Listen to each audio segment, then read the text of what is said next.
Hey Lexi, and anybody else who watches this video. So Lexi, I watched your the video that you sent us, and man, honestly I was like really disturbed, right? And you probably were too. You mentioned you were intrigued, but I'm guessing it kind of disturbed you in some way. And I have a few points that I'd like to make that I hope are helpful. Some of this is just me going off of my thoughts. Some of this is coming from my philosophy class that I had before. And the last thing I heard from Piper this week.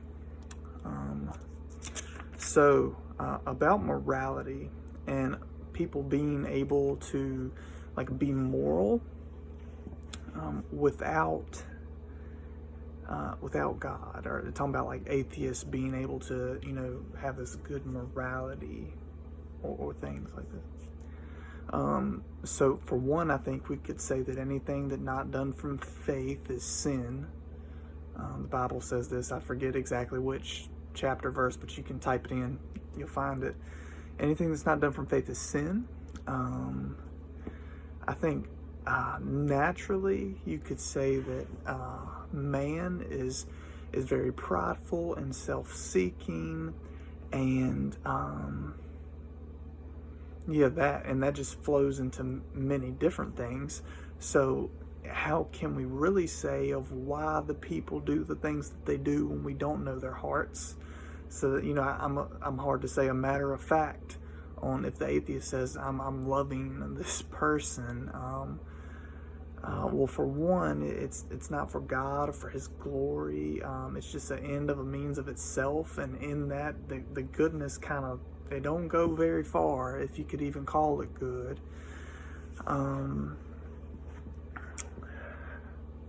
I wrote a few notes here so I would remember.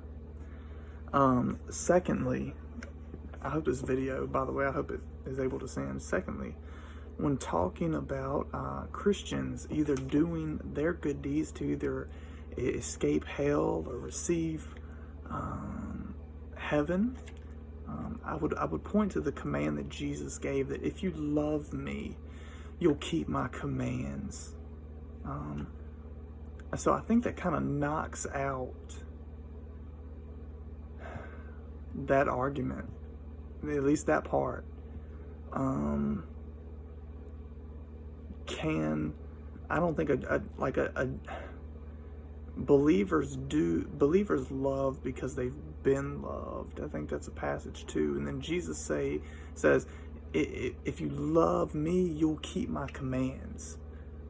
So love isn't an action there. So I think you can kind of evade the just doing things to escape punishment or receive heaven.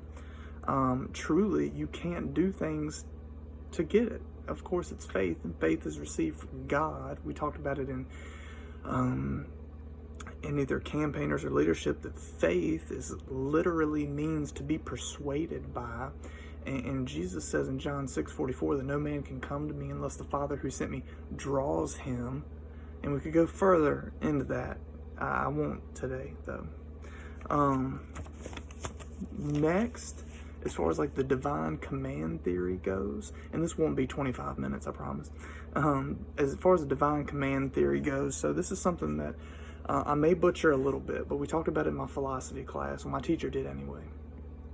I don't think there only has to be two options. I think there's a line in there for a third option. So he mentions the two. Either God just arbitrarily says that they're good, and because he said it, they are, or that he recognizes or knows what this good is and tells us. Okay, that just recognizing the good and telling us, to which the person in your video says is the better of the two, I think is dangerous, because it assumes that there's some external goodness that its source is outside of the Lord. Secondly, I don't think that God's commands are just arbitrary, just because he commands them. Just he could have said this or that, because he mentions like under this thing, if you have this view, then you could say that, you know, if God ordered all these horrible things to happen, if God ordered them, they would have been good or whatever. I don't think you have to take that route. I think you could say, and what I think this author of this video doesn't mention or think about maybe, is God's innate goodness. And because God is the source of goodness, and he in his very nature is goodness. It's not an outside source. Anything like that he gives is going to be good. It's going to be right. So in that, I don't think makes it arbitrary, because he's speaking from his very nature of himself, and his self is goodness.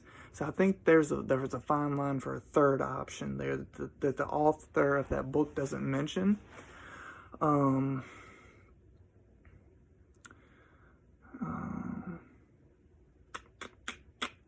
think that'll be okay for this one. And I just like a couple more things. Maybe just one more thing. The stuff in the Old Testament. So he mentions like the killings, the stonings. I think that he like refers to. John Piper mentioned some stuff about this, and I just heard this like this week. So, you know, look it up and look all these things up that I say. There was the people of God in the Old Testament.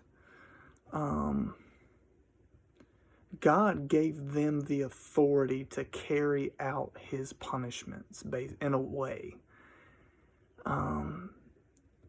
And God's punishments on people are right because God's nature is perfect.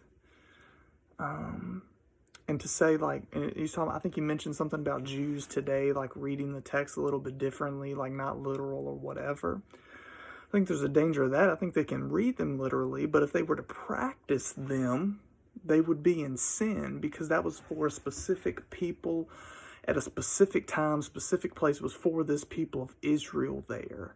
And just because, you know, I know they believe differently than we do, but the New Testament speaks a different truth to us, that we're even to love and bless our enemies and things like that. We're not in the same position or role as the people of Israel in the Old Testament.